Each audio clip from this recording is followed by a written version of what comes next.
What's up, everybody? My name's Chris. I am the Casual Flipper. I'm a reseller on Amazon and eBay, and in today's episode it's Chris and I, my business partner, in the garage working, just kind of shooting the shit, getting to know him a little bit, because he's been what I call kind of the mystery man.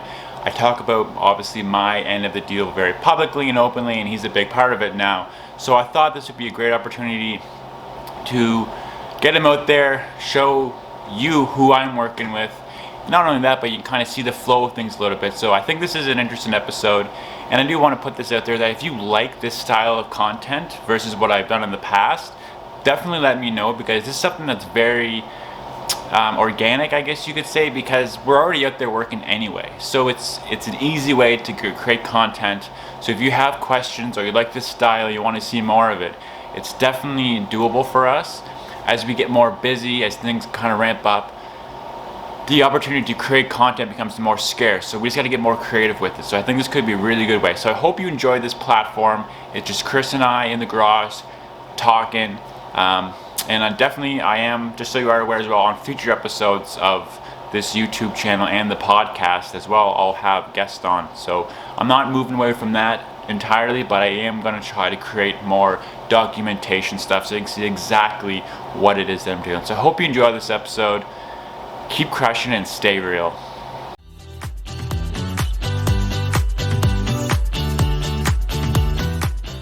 All right, everyone, here we have my business partner, Chris Mahoney. You've seen him a lot online as Flippin' A. When I say a lot, you've seen him tagged in my posts. A lot.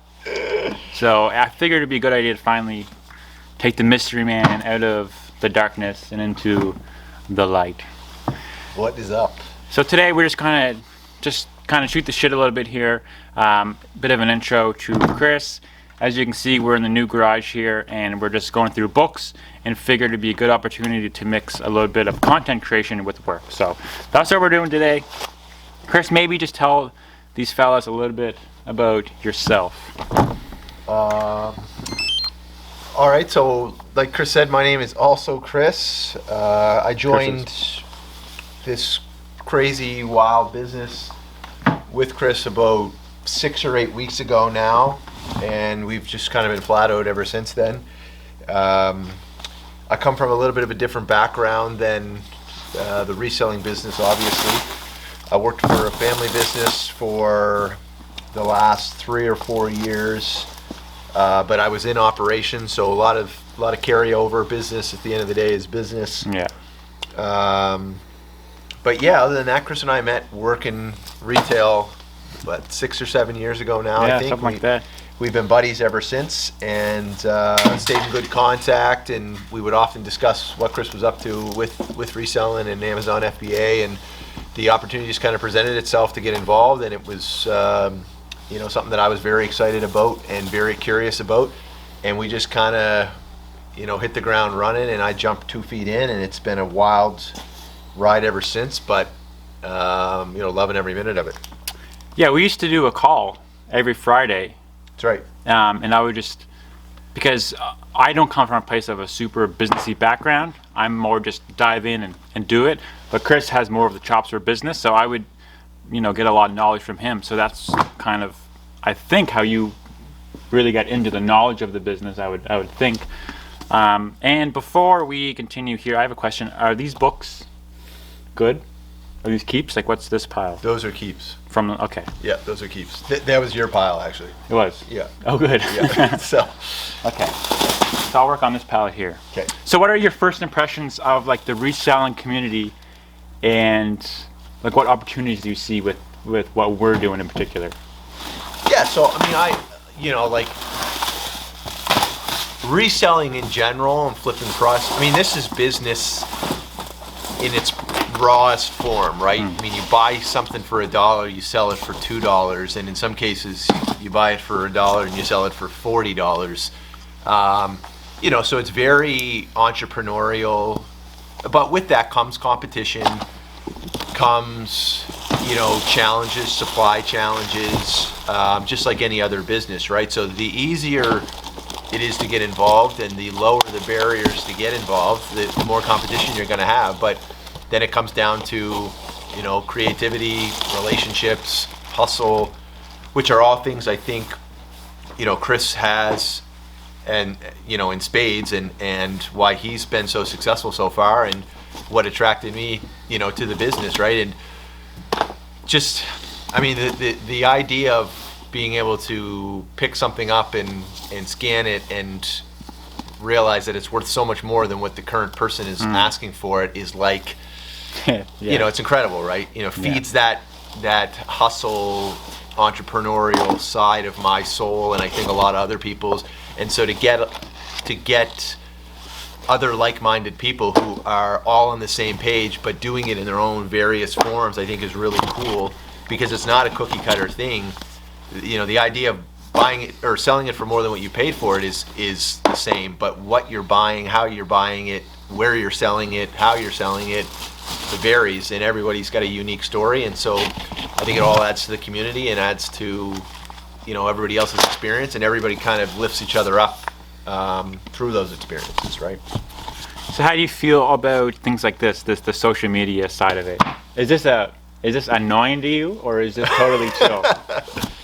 No, I think, because the reality is we're just literally in a garage scanning books, recording this thing for YouTube, and it's kind of crazy. It's true. I don't think it's annoying at all. I think it becomes somewhat elusive to me in the sense that it's an afterthought, because, as Chris knows me well at this point, I tend to operate off of somewhat instant gratification, and that's what I like about this, right? I mean, we may not be getting money right away for what we scan, but the potential of money shows itself right away, and I think that feeds the impatient side of me. And where social media has been elusive to me is that it is a long-term play. Chris has been relentless with putting content out there, putting great content out there, and and I'm sure in the early stages, Chris, you'll admit that there wasn't a whole lot coming back at that point. Nothing. But now there is. He's getting a lot of interaction, a lot of messages, and he's helping a lot of people. And so I think the challenge for me, like anything, is it takes some time to get it going. But I also appreciate the documentation of the journey, because that is what gives people hope when they're struggling early on, to see somebody like Chris, and now myself, having gone through some of those struggles early on, and come out the other side of it. And so to see that journey, I think, is invaluable, and you're doing a great service to other people. And I think being able to look back on where you came from, totally, is a huge win as well, right? Well, I think that's one of my biggest things, just be the ability to look back and kind of see what my thought processes were. So what are some of the opportunities you see in the book game in particular, but maybe even just Amazon in general? Because I think some people should know that Chris has a bit of a fresh perspective that's unbiased, because he hasn't gotten super deep into the Amazon world in terms of being influenced by people on YouTube, courses, that kind of stuff. So he's taken advantage of, he's seen how this works, but I think he would have a fresh perspective on just without being influenced by outside kind of people. Because when I talk about Amazon business, I know what I know from what I've seen on YouTube and other podcasts and stuff. So he kind of has a fresh perspective. Yeah, so Amazon, obviously a massive company, right? And what I didn't know from the start was how many people like Chris and now myself were selling on there, right? So when you've got a website with that much traffic coming to it, there's opportunity. And again, with opportunity comes kind of competition. But like any business, people who can control the supply chain, and have access to the product, preferably at a better rate than the competition, are going to have the advantage, right? Like in any business, it really comes down to how you're getting product and how you're selling product. And if everybody's selling on Amazon, then it's somewhat of a level playing field as far as how you're getting it out there. We all have equal opportunity. So where people have advantages, I think, and where the opportunity lies is getting really creative with how you obtain that product and how you obtain more than the next guy, and how you get it at a better price than the next guy, because ultimately that's what's going to, set you apart, right? So how do you do that? well, I think that's, you got to decide. Maybe not just for books, but just in general. What kind of, how would you go about that? I think it does vary based on product, but you got to ask yourself, you always say, you got to go where books go to die. You got to, depending on the product itself, you have to be able to identify who is currently handling it and in what capacity, right? So you take books, for example. There is a lot of people who are getting books who, there's value to selling them, but then, do they become a nuisance? Are they in the game of selling in mass quantities and not individual quantities? In which case, if we're in the game of selling individual books, can we buy from them in large quantities and then sell individually on Amazon? I think you just really got to identify where these products are and what point you can insert yourself into that supply chain along the way, right? So, we look at universities. We had a call earlier today. I mean, we know that publishers are, selling to universities. Universities sell to students. Students sell back to universities. Universities sell to wholesalers. Universities have leftover books. So at what point along the way there can we insert ourselves and potentially add value to the people who are, either buying or selling? And, maybe that's not the right opportunity, but who else is in that game? Used bookstores. How are they getting their books? How are they selling their books? Is there an opportunity for us to buy in bulk and sell individually and make a markup? And I think the same goes for any product, right? You have to identify how that product makes it from the manufacturer to the end consumer and decide where you have the opportunity to insert yourself and do it maybe differently to provide a competitive advantage, or just establish a relationship that is not easy to establish, right? Yeah, and I think that's probably one of your, not your biggest asset, but one of them, is your ability to think outside the box, think critically. That's kind of an area I always struggled a little bit. I give myself a little bit of credit, but you definitely have pushed to the next level. I appreciate that a lot. And that's one of the things. I feel like my business, this business, I got almost a little complacent-ish. I was always pushing myself, but I think taking on a business partner for anyone out there, with the right person, it can really elevate your business because you're accountable to somebody else. You get a whole other set of eyes looking at things, and there's just endless amount of positive things, assuming that the person's a good fit and the communication's good. So yeah, I don't know how do you feel about the business? How do you feel about it? How are you? No, I feel great. I feel great in the sense that we've got I think people who get in business take for granted the value of having a business that's actually producing cash. That's more than just an idea. That's more than just a concept. I mean, so we have a model that is clearly, effective, and we're making sales. The question becomes, how big can we get it? But as far as all the boxes that a typical business would strive for in terms of access to product, sales channels, profit margin, cash flow, all of those things, I mean, this business checks them all. So, I feel good about the business. I feel great about the business, actually. What it comes down to is these creative things that we talked about is, how do you tap in and get more? And being lean and having low overhead, I think we have the opportunity to pivot or to do something different under the same structure if things were to change, right? You can only do with what you've currently got, and if the game changes, you got to be able to adapt. So Totally. Being lean and low overhead, I think we have the ability to be able to do that. But as it stands right now, it's great, There's probably some people watching because this will be probably viewed most on YouTube. I will strip the audio for a podcast, so depending on where you're listening. If you're on the podcast, maybe check out the video because you can kind of see the setup we have. It is a little crazy, but it's a hell of a lot better than we were. So we were in a pod or a 16-foot shipping container in the driveway, and it was good.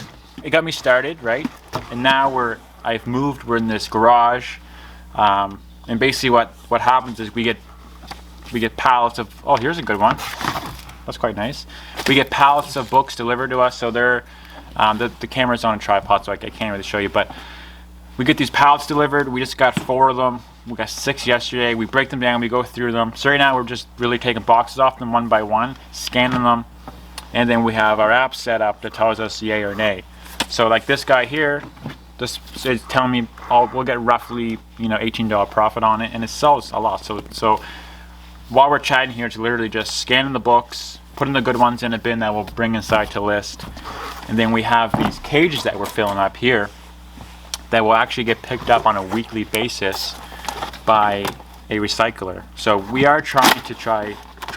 We are attempting to recycle as much as possible, but not only that, but find charitable ways to give back to schools and different little initiatives. So I think definitely trying to keep the business green is smart in 2020. So maybe you can tell what you are comfortable telling about some of the things that we're trying to do in terms of, giving back. Yeah, so, like I had mentioned, well, maybe I didn't mention it actually, but what was astonishing to me when I got involved with this business was how many books, be it in this city or in any city for that matter, that, just get recycled. I mean, forget what goes in the landfill, which I think is tragedy.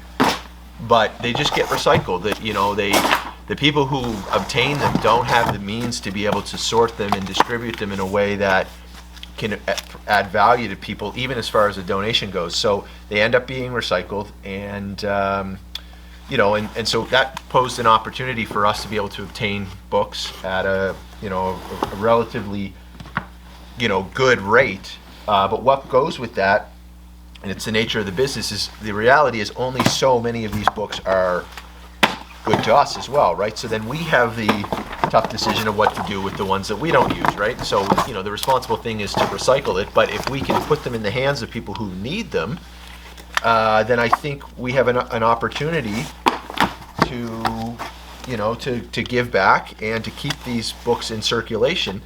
And so that's what we're trying to do. So for us, and that's why I'm a big, I'm a big advocate for talking about what you do, not bragging about what you do, but letting people know that you have access to these books and you have access to lots of books that may be recycled, especially if the person you're talking to potentially has use for them. And I'll give you an example.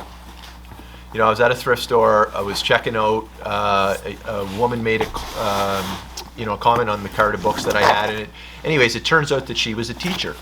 And in our area, the budget for teacher spending on books for the classrooms and stuff is pretty tight, as I'm sure it is in most areas. So she was buying books from this thrift store out of her own pocket for her students.